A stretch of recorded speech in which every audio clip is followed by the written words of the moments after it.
saya Siti Madia, NIM 23060190102 dari Tadris IPA C semester 4.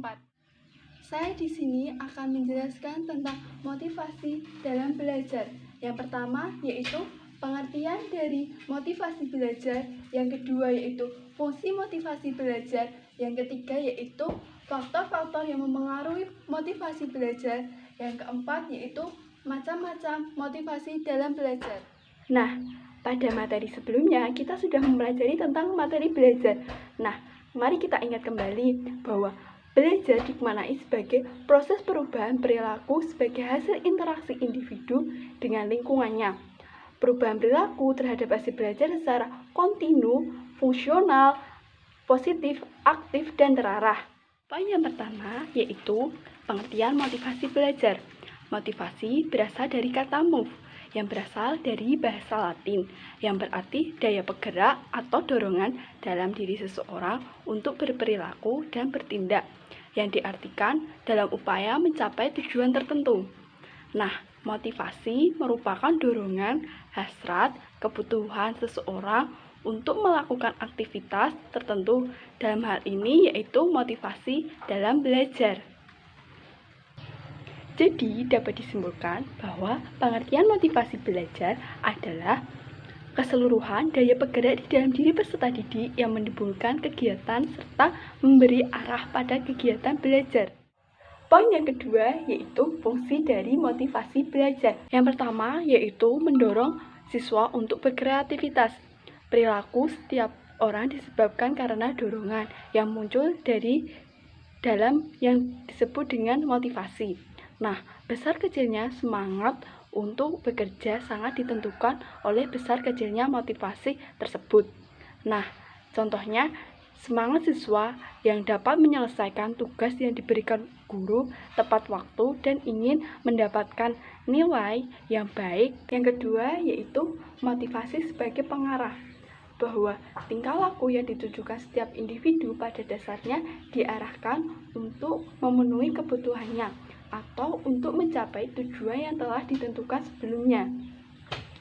Bahwa motivasi berfungsi sebagai pendorong usaha dan sebagai penentu pencapaian prestasi.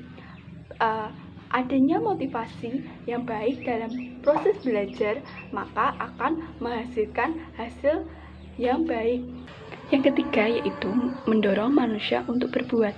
Jadi sebagai penggerak atau motor yang melepaskan energi, maka motivasi ini digunakan sebagai motor bergerak dari setiap kegiatan yang dilakukan. Poin yang ketiga yaitu faktor-faktor yang mempengaruhi motivasi belajar siswa. Yang pertama yaitu cita-cita dan aspirasi siswa. Nah, cita-cita akan memperkuat motivasi belajar siswa, baik motivasi dari intrinsik maupun motivasi dari ekstrinsik. Yang kedua yaitu kemampuan siswa. Keinginan seseorang anak perlu dibarengi dengan kemampuan dan kecakapan dalam mencapai tujuannya. Yang ketiga yaitu kondisi siswa. Kondisi siswa yang meliputi kondisi jasmaniah dan rohaniah. Nah, jika seorang siswa yang sedang sakit, maka akan sulit untuk mendapatkan motivasi belajar, dan sebaliknya. Jika seorang siswa yang sehat akan mudah untuk mendapatkan motivasi untuk belajar. Keempat yaitu lingkungan kondisi siswa. Lingkungan kondisi siswa yaitu berupa lingkungan tempat tinggal, pergaulan dengan teman sebayanya. Nah, jika lingkungan siswa baik, maka akan mudah untuk mendapatkan motivasi, dan sebaliknya, jika lingkungan siswa itu buruk, maka akan sulit untuk mendapatkan motivasi. Poin yang keempat yaitu macam-macam motivasi. Nah, motivasi ini terdiri dari motivasi intrinsik dan motivasi ekstrinsik. Motivasi intrinsik yaitu motivasi dari diri sendiri tanpa ada rangsangan dari luar.